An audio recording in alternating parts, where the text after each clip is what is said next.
Hey, what's up, everybody? Welcome back. Welcome back to the pod.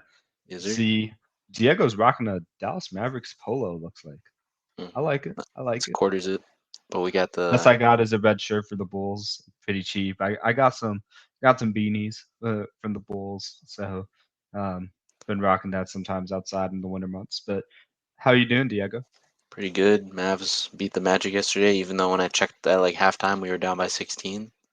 So that's Crazy. very nice. I woke up very happy. Yeah. Speaking of the Mavericks, we'll jump right into it.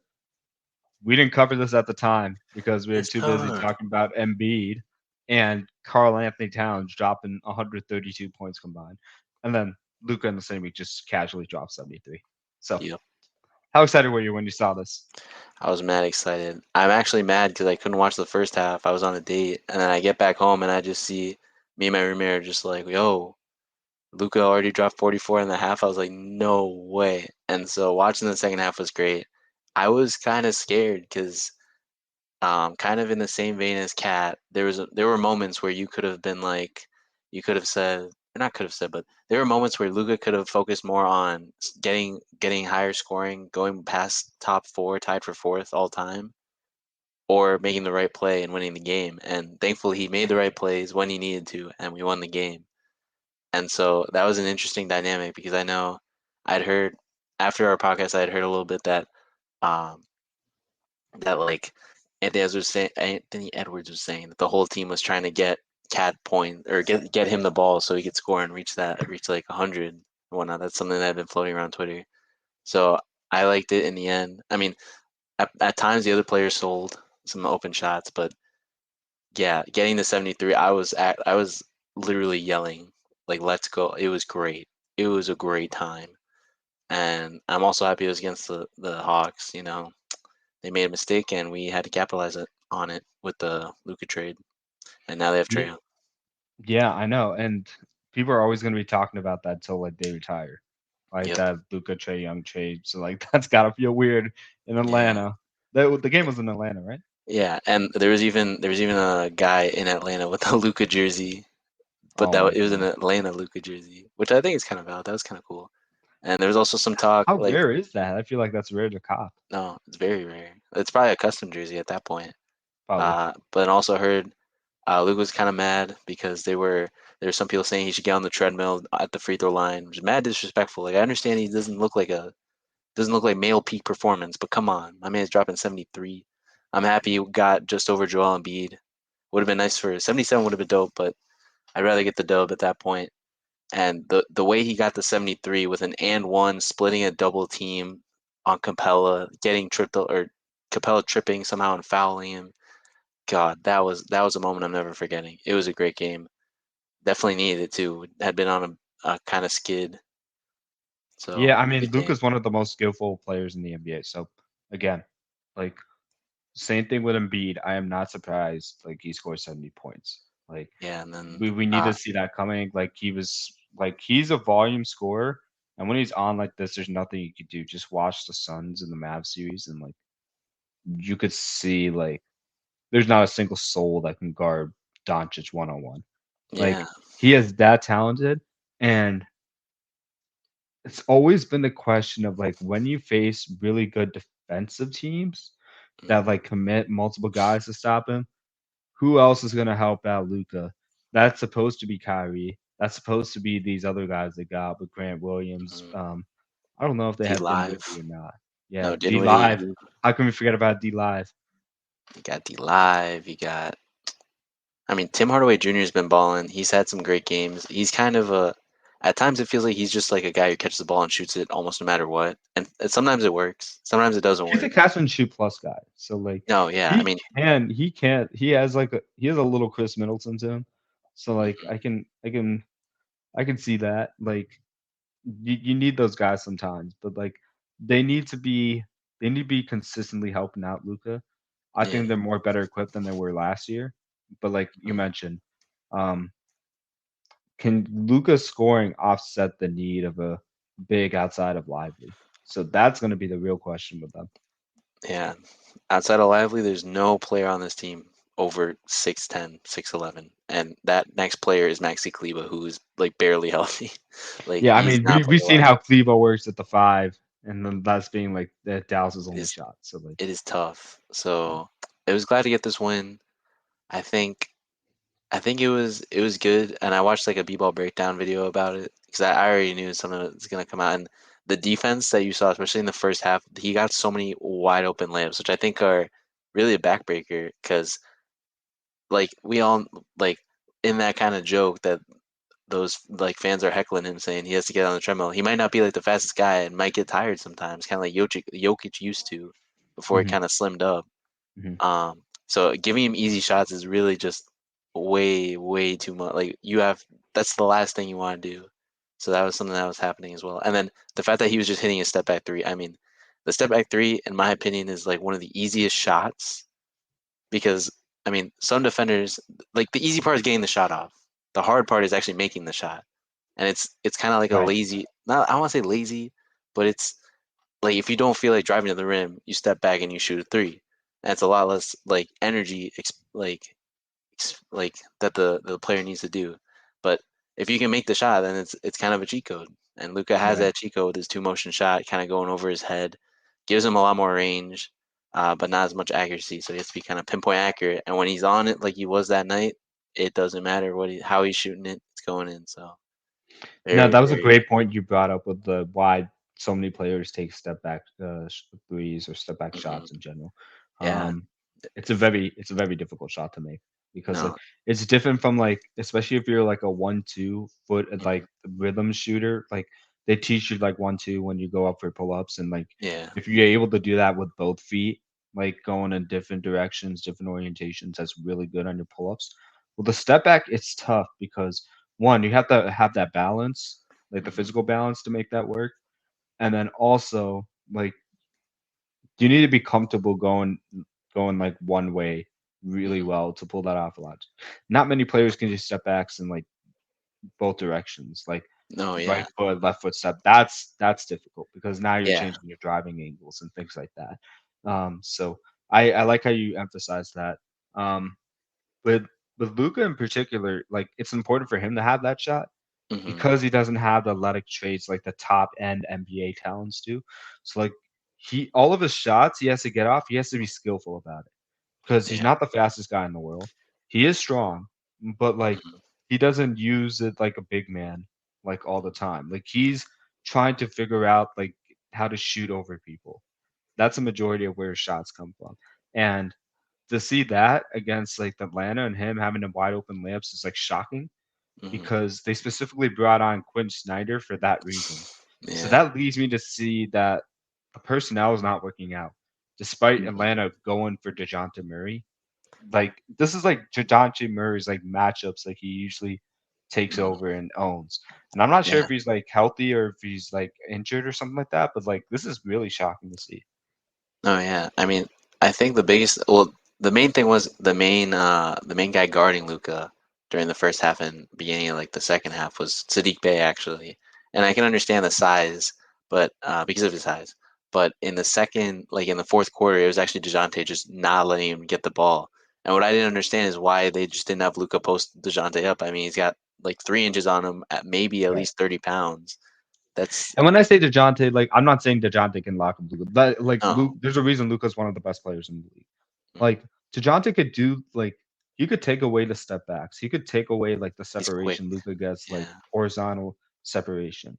He's not gonna take away like Luka's like post game and stuff like Mm, that. But I'd rather have Luka be doing that if I'm like playing against him because if he's hitting step back threes and mhm, like now you can see the full court if you overplay his shot and like he can kind of control the middle of the paint and all of that.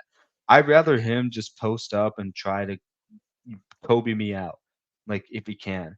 mhm, And like DeJounte Murray gives you the best chance to do that. So I thought that was a little weird to hear that Sadiq Bey is guarding Luka. That's yeah, that like there's a point there. Like what would have happened if DeJounte Murray was on Luka? But nonetheless, not trying to take any credit away from no, Luka. yeah, This is crazy and like you have to respect it.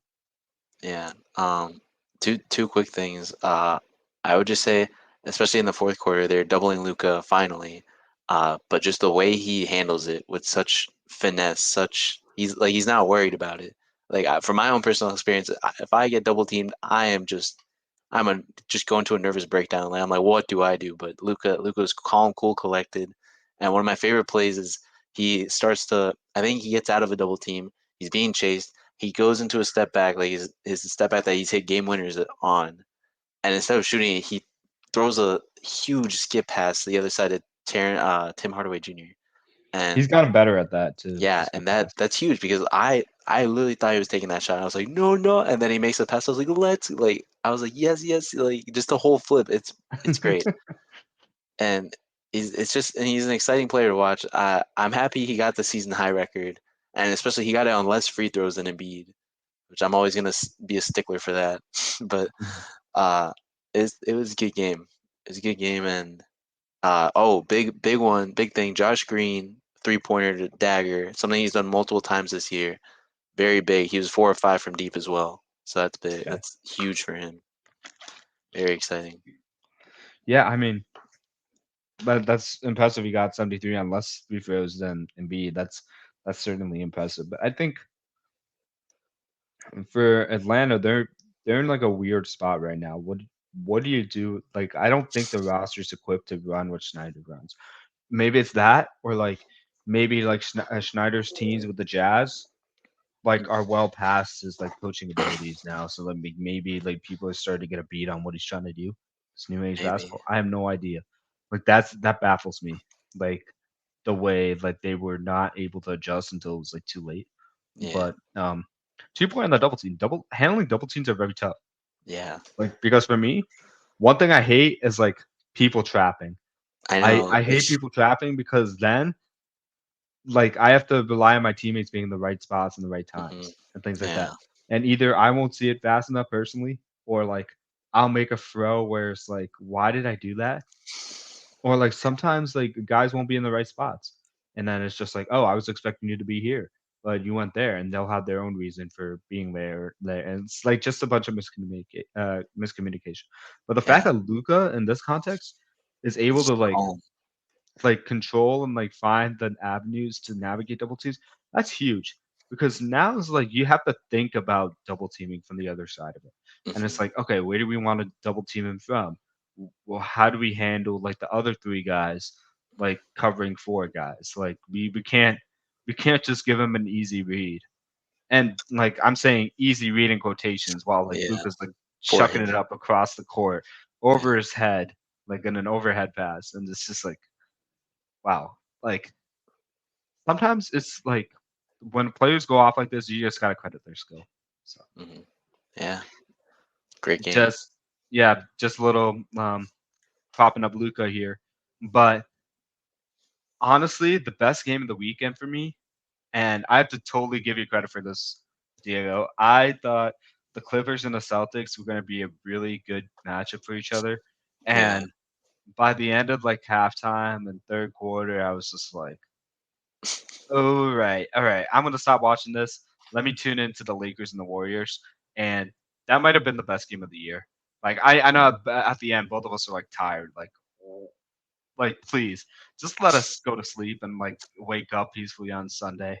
But like it, that game had me on my heels. I was just like, hmm whoa, Steph's got it. Suddenly LeBron's got it. Suddenly D'Angelo Russell's cooking out of nowhere.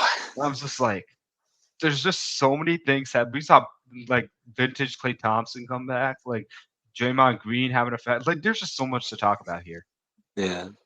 It was intense. I guess one thing I want to talk about D'Lo is like in the moment, him shooting that shot to kind of like I don't think it was to ice the game or to tie it, but that big You three talking about point the shot he had. transition three, right?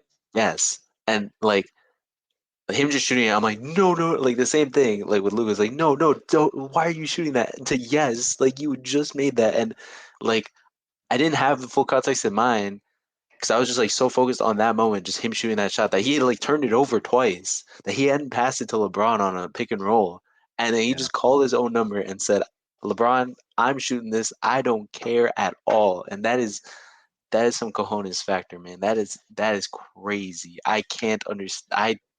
that kind of confidence is crazy. I commend him for it. It's wild. I mean, and it's the fire and ice with like D'Angelo Russell. Hmm. Like when it works, it's just like wow, this Lakers team is hard to beat. But like Yeah. when he misses, he just looks like a fool. Like it's just like Lakers are playing with fire here, like counting on D'Angelo Russell to be like the Hmm. third wheel here. Yeah. But like you got to give him credit. It worked on this game. It worked in this game, and Mhm. um, enough said. Like, who's the guy that's a rookie now in the Warriors? I think it's Pujinski or Podziemski, like yeah. Pujinski. Former Like U of I player. he looks amazing, man. Hmm. He looks really, really good. He looks like he had a little bit of like Kyle Lowry in him, like shooting threes, spot up Yeah. threes. Like he's gonna be a difference maker on that team, like for the Warriors. So like that was just something I was impressed by. You clearly saw the effect of Draymond Green on like how the offense was moving around, like Hmm. unselfish. Like, it's the little things that Draymond brings that like really elevate the entire Warriors team. And it's like it's one of those conversations on like, okay, if Draymond Green hits the open market, it's probably not getting much because Yeah. of like the off the Everything. court concerns with him, like on the court concerns with him. Yeah. Um, It's more but on it. like to the Warriors, he means everything for that team. Because like Hmm. without him, who are you targeting? Steph Curry, obviously, and like just the effect he has on Klay Thompson, the other guys around him, it's just like special to watch. And then like Anthony Davis, like that was an awful injury you saw, and like he was like trying to Yeah. tough it out. Honestly, it didn't get talked about enough, but like I give Anthony Davis credit for once. Like this is the first Playing time through. I've seen him get like hurt and like him attempting to tough it out, like no matter how bad it is. And No, like it looked I, painful I was too. just got really impressed by that. I'm like, normal AD would have not done this like ever since he joined the Lakers. Like he played with his heart out, man. Yeah. Few Draymond things. We saw the classic Draymond. I think it was like one of the first plays of the game. Draymond fake handoff for a just wide open layup with Steph. He did this in OT too. Yeah. Yeah, and I was just like classic Draymond. Like that never goes old. And then there were a lot of moments in the game where I mean, at one point he like smacks Anthony Davis in the face, and I'm like, what are we watching? Like he's teasing us. Like he wants. It's just so weird that he's like so on edge of doing what he usually would do. But I'm happy nothing happened. Obviously that could have been called a foul, but whatever. And then one thing we haven't talked about at all is LeBron. LeBron putting up some crazy stats, Wait, who's like that? Is 20. he good? Yo, that's my goat. Nah, but like I think it was a triple double or almost a triple double with like 20 rebounds, like Yeah. 38 points. My man is, and some of the shots he was hitting was had me like audibly reacting in my living room with my boys, and it was great.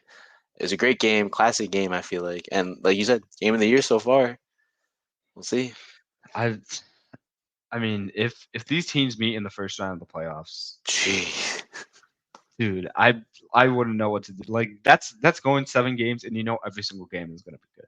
Like, Yeah, wow. Like I mean, this is as a basketball fan. Like, if you want to see two great offenses and two like up and coming defenses, like this is the game to watch, man. Like it's just there's a lot to digest there. Like, and so much happened that we're struggling to recap it. We just because we're just gonna say like, oh, it's a great game the just felt like entire a time. fever dream. Yeah, I'm like, it's just one of those games like you don't want to rewatch because like you lose the love for it. But like in the moment, that was like that's such a Yeah, great like. I want these teams to make it to the playoffs just to see them square off in round one yeah. and see what happens and just get a part two of what happened last year. Last year's was a good series.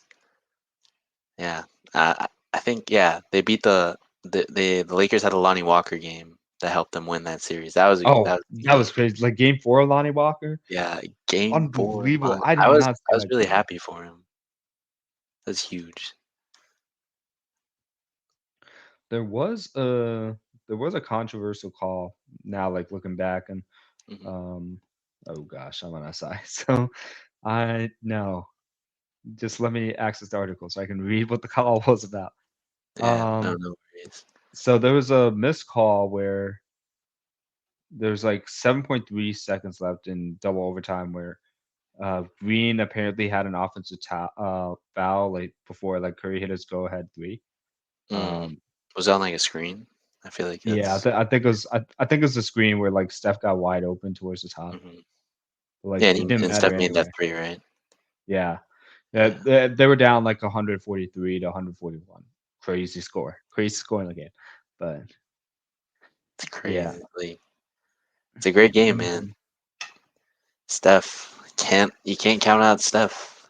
The one weird play was like where like Steph was like trying to box out Anthony Davis, and they Oh yeah, called a foul on him, and it looked like it was clean, but like they called it on him, and it's just like, oh my gosh, like what do you do in that situation? Like that's hard. Like how do you box out Anthony Davis as a point no, guard? yeah. When you're Like giving let up alone like Steph Curry. seven Like that's inches, hard. yeah, Yeah. So I felt bad for them at the time. I thought it was clean, but like looked like on replay there was some contact. So just a couple controversial calls. Like at this point, it's going to happen. You got to expect it. So like that's yeah, unfortunate reality. But nonetheless, relatively clean game in my opinion. yeah. Not too And you crazy. always want that because like when you ride the highs like this, you can see a free flowing game instead of like foul, whistle, Oh whistle, yeah, whistle. But when you that's play the whistle game, that's so boring.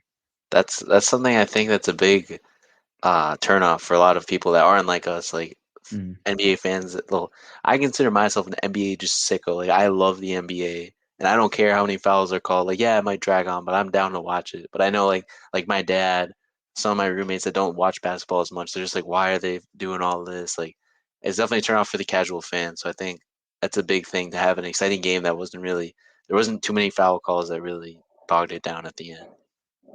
Okay. Instant. You still watching the Celtics and Pacers game right now? Yep. How's that looking? Just got back on. Boston's up by 11. Oh, Wow. make it 13. Drew Yeah, Holiday. Halliburton has his first game back too in this game, I think. So should be Interesting. exciting to see how that's affected. But um, speaking of the Celtics, they were squaring off against the Clippers, and I previously said in the last topic, I thought the Clippers and the Celtics were going to be a great game. And the Hmm. Clippers just absolutely dominated them. Don't get fooled by the final score. Like obviously, it's almost a 20-point game, but like it felt Yeah. more than that. Like at one point, the Clippers were up by 30 on this team. And keep in mind, Jeez. this is the Celtics team that was just previously undefeated at home before they lost to the Nuggets. And Hmm. then they ran into this Clippers team that's just like a straight up buzzsaw. My Hmm. question for you, Diego: are the Clippers the Western Conference favorite? It's tough. I mean, they're the team themselves. They're a very deep team, which I think is something you can't say about possibly your other teams in at the top of the West. I mean, the Timberwolves are good. The They're Thunder just are two good, games but out of the Timberwolves right now. yeah. And so the Clippers or the Thunder. The Clippers, the Thunder are one game out. Wow. Okay, that makes sense.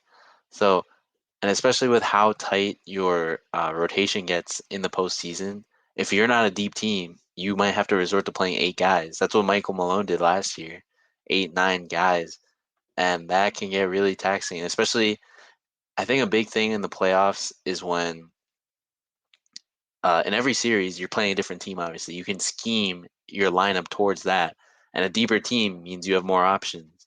You have more looks you can give a team compared to a guy like the Nuggets. Like I said, even though they won the championship, they kind of relied mostly on eight or nine guys. So it's going to be huge for them. And I think the biggest thing is the defense. Your stars are good defenders. Like on their starting lineup, I'm mostly just worried about James Harden and whoever he usually should guard as the best point guard. Either Paul George or Kawhi Leonard is guarding them, and then you At have the same time, Norman like Harden's got a lot better with like getting steals.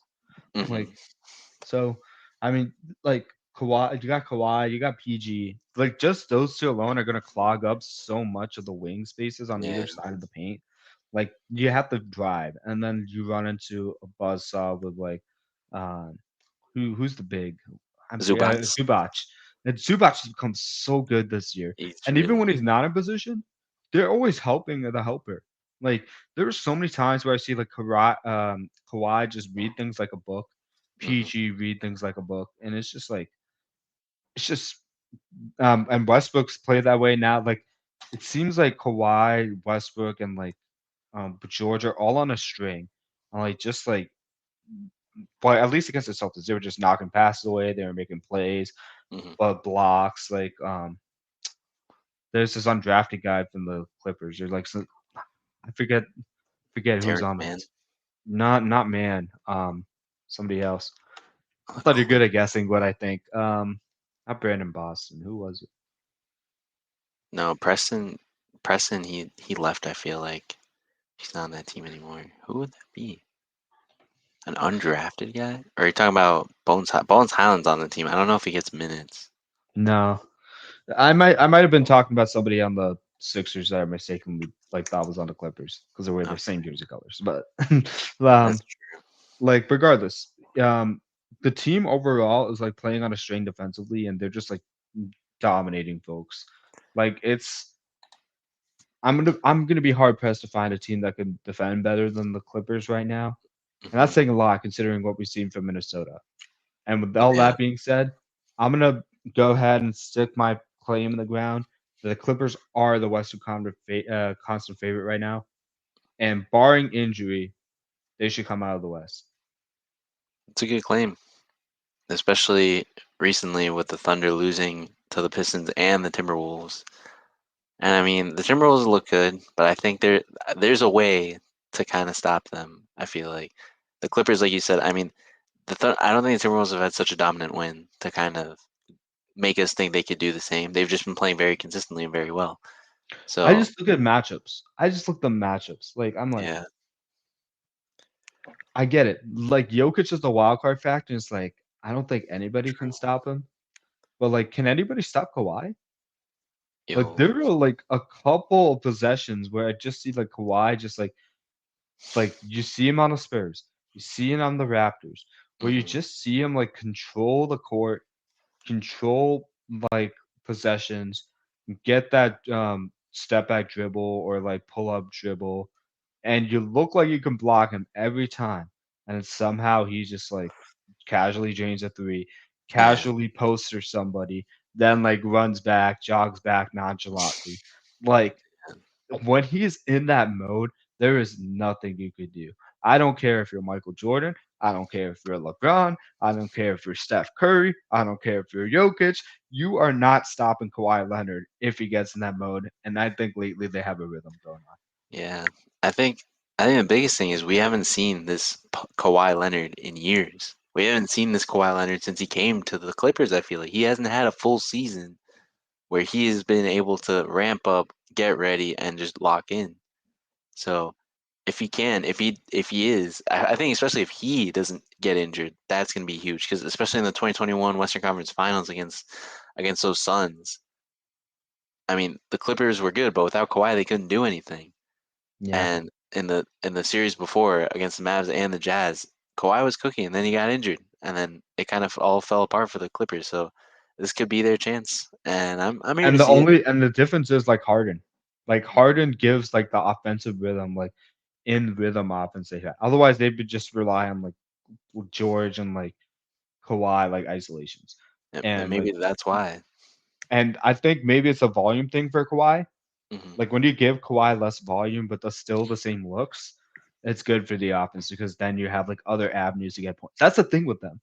With their offense, they don't have this one guy that can get 50.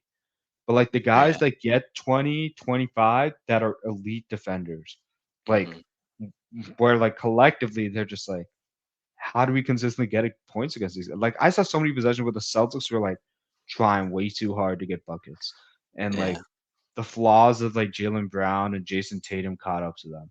Hmm. Like it gets the teams like that. That's why I say like it could happen to the Celtics, and it probably can happen to teams like the Timberwolves and the Hmm. Thunder. Like No, I can see definitely. the Clippers beating both of them at this rate. So Yeah.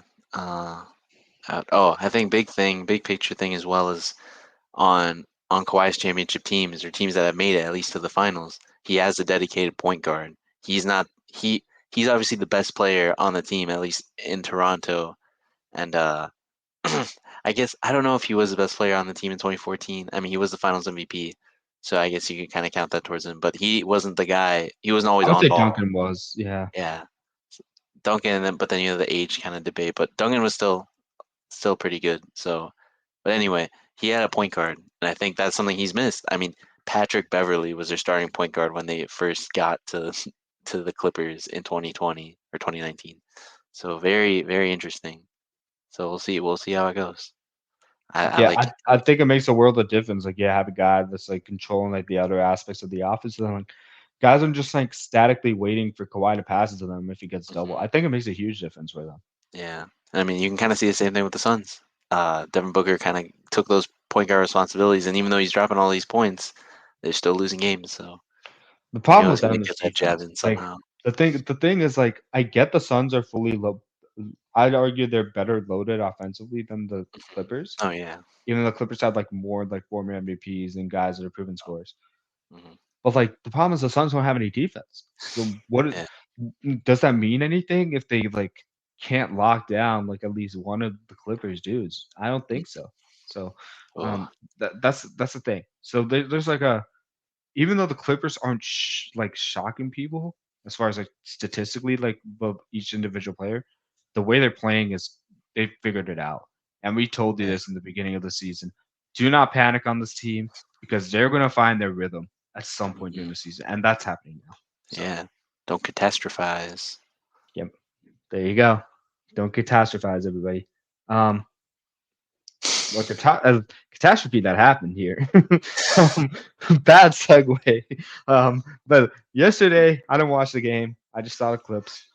Dillon Brooks still being a villain. He's fully embracing it in Houston, and the multiple times casually pushes Vanderbilt in the back, going for an Hmm. open dunk. That's a dangerous play. Vanderbilt tries to retaliate. He gets himself double teed and ejected. He hits LeBron in the face. He talks trash to LeBron after a made bucket on him. Pretty impressive shot, by the way. He kissed the window glass off a step back and like a very Yeah. difficult angle because he's like close to the corner of the three, but not really. So you can still see the backboard, but like Okay. barely. That is Like a tough shot. it's like a 10-degree like difference between Hmm. where he's at and then where the backboard is. And Yeah. that's a tough angle to get. So I credit for him on that, but like Dylan Brooks is still not letting go of this like alter ego villain.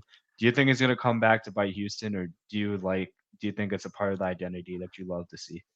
I I mean, personally, me, I don't like Dillon Brooks because, like, of what you're saying, like he's trying to make it all about himself. But I think for the Rockets, it's good just because before this season, it was just a bunch of young guys. It was just Jalen Green kind of chucking up shots, and he's still kind of chucking up shots in a way. But now you kind of have adults in the room, and now me kind of thinking about that, Dillon Brooks is one of the adults in the room for Houston. It's kind of wild, but I think it's good because they need that sort of defensive push.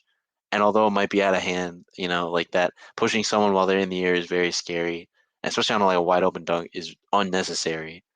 And I know everyone was saying it should have been a foul, and I agree. Like that could really be like a career I think it altering was move ruled if he landed a wrong. flagrant foul. I think. Yeah, so that's good.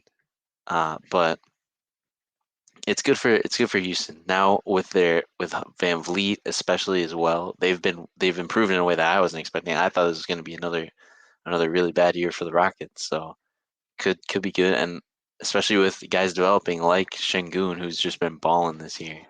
So Şengün has been impressed. I watched a segment with him and like Redick, and mhm, like he's wired like a number one guy. I'll say that. mhm. Yeah, He comes across as like very egotistical, really. but like in a quiet, egotistical way that Okay. you see. Like, I mean, most stars are that way, where they'll want the ball and they'll want like their opportunities and Hmm. whatnot. But like Şengün seems to like have the technical development now Oh yeah, from Turkey. That's really impressive to see. And like he and Jalen Green, I think combined for like 62 points. I yeah. think Oh, it's Cam both games. Whitmore. Cam Whitmore also balled last night. Yeah, I had no idea about that. But like it's when you see so many guys like contribute at such a young age on this Rockets team, Hmm. it gives you hope. I don't know where they are in the standings. I had it, I feel like but they're like I I feel think like they're they're in in the the play-in play-in. territory. Yeah. Yeah. Um, just outside. They're 11th, so they're a Wow. game behind the Jazz. Are they 500 Two, though? I feel like they would no, be. 2 games under. They're 22 and 24. All right. It's interesting. Yeah. I mean, you didn't think they were going to be at this spot though, like halfway through the No, I season. mean, But I was just feeling another not so great year, and I guess they're aligning with that. And yep. I just think it's crazy how much money they spent on Van Vliet and like the rumors about Brooke Lopez and whatnot.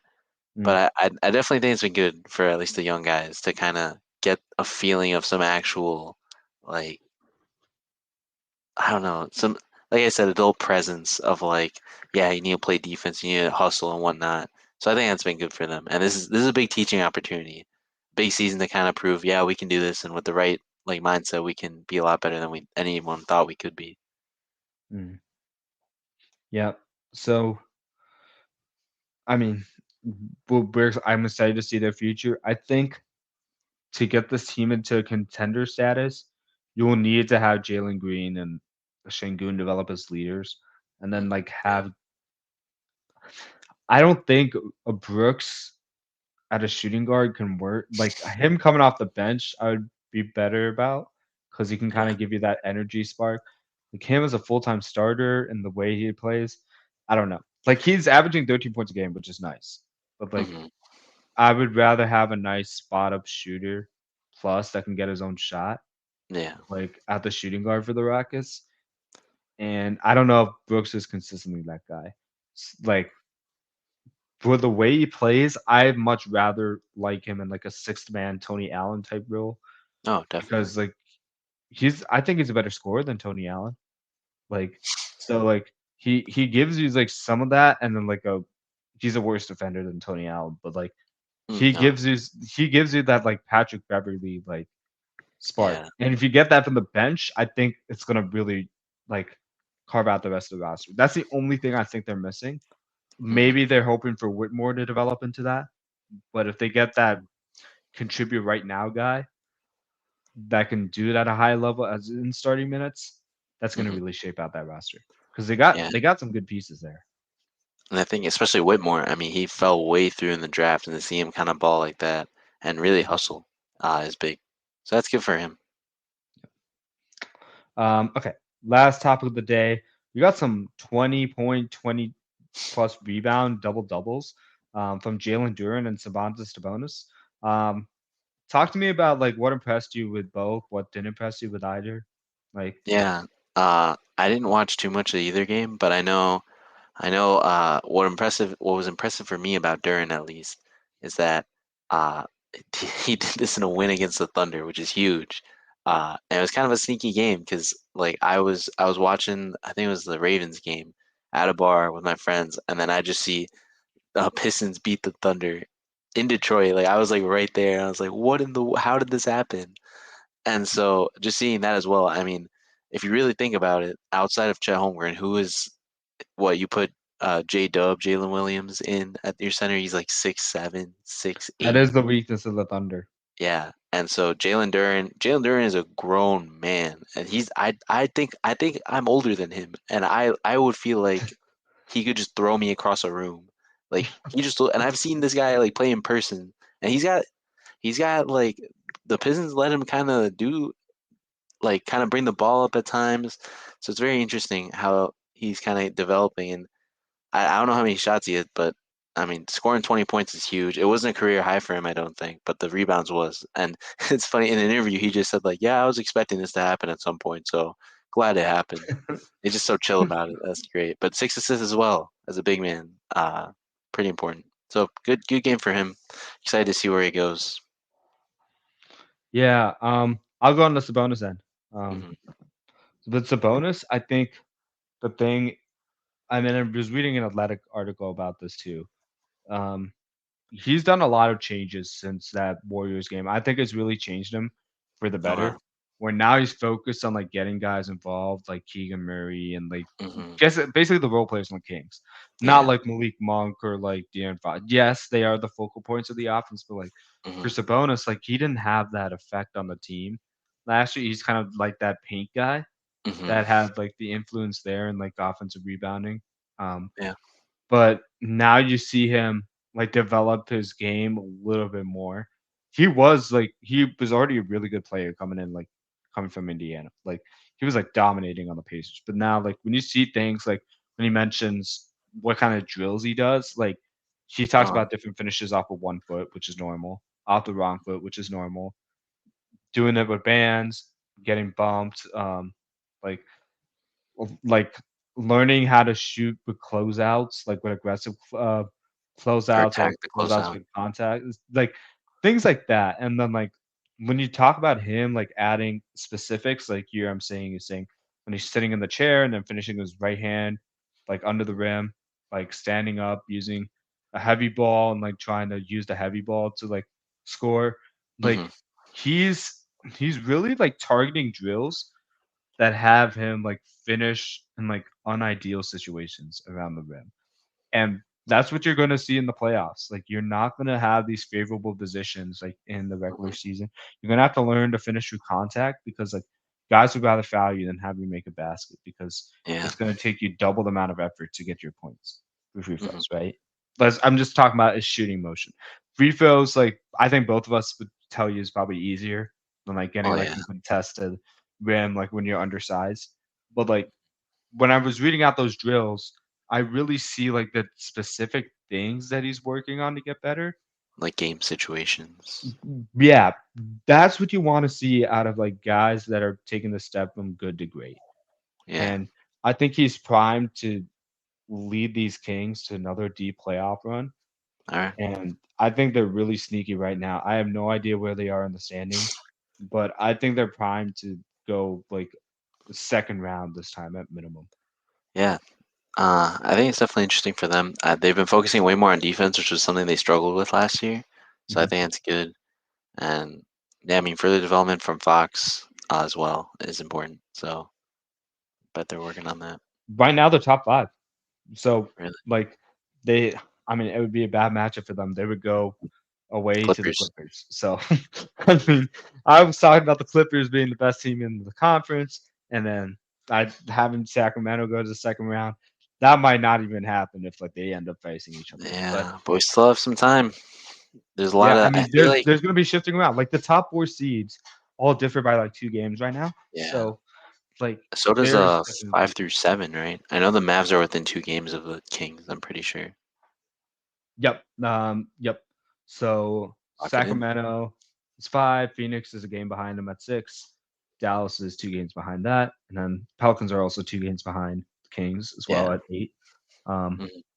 and then rounded by the Lakers at 9 and Jazz at 10. That was a wild loss they've had yesterday, Who the the Jazz Jazz. or the? Oh, to the Nets. My roommate, he's a Nets fan. He was Yeah, talking yeah, about that. because I think it was Ben Ben Simmons Simmons' first game return. back. Yeah, It was 10, 8, and 11. The 11 being assists, 10 being points. Ben That Simmons 10. comeback player of the year. Is that gonna happen? Yeah, like I was kind of just sitting there like seeing all those posts of like or like tweets saying like, "Oh, Ben Simmons is back tonight," and I'm like, I don't believe anything anymore. Anything you say with Ben Simmons in it, I'm just like, I don't believe you. And like, Dude, but low key, they got Cam Thomas, mhm, Mikal Bridges, and Cam Johnson. Like, if yeah, you wanted to build a team around Ben Simmons, like those are the 3 shooters I'd be comfortable giving it to. yeah. Like, I I'm just guess saying there's a realm. I'm just saying there's a realm where this could work out for the Nets. the only thing I would say is then if those are your three guys and then Ben Simmons, you can't have Nick Claxton on the court at the same time, just because then you have no spacing. And Yeah. at least for Ben Simmons, I need to watch him play and see how he acts around the rim, because I'm Oh, not gonna be yeah. fooled by like him trying to like avoid fouls and whatnot. And I don't know how his free throw. I didn't watch the game, but like I'd want to see how his free throws kind of going, because that's the big thing of his game. That's how he scored 42 on Rudy Gobert. Is he was just going at Gobert and attacking him. And if he can't do that, he can't shoot. So he's just a complete zero on defense or offense. Jeez. So yeah, we'll see how it goes. I'm excited to see. Like I'm down to root for a comeback for him, but I'm not gonna get my hopes up like Yeah, I for no mean, reason. what Diego's kind of alluding to too is like with the free throws, it's usually a good indicator of how good a shooter is. Oh Like yeah. so, like usually if your free throw percentage is high, you're a good shooter because Mhm. like you're able to get your shooting form right. That's the easiest way to test out your shooting shoot free throws. So like, and the thing is, Ben Simmons has been really good at the elbow jumpers. Like whenever Yeah. he's like doing gym runs. So it's just like the thing is he needs to translate that to the games because Yeah. like he has all this talent. We've seen it at LSU. Like he just He was got an to tap. It's a all-star. Zion thing. He needs to tap onto it. You know? Yeah. So Yeah. that'll wrap it up for us. Thank you guys for listening. I'm gonna watch the Mhm. Bulls game. Probably a mistake on my part, but you know what? I'm gonna be a Chicago fan till the day I die. Valid. So you guys know the drill. Follow us at our Instagram at amon.a.mission.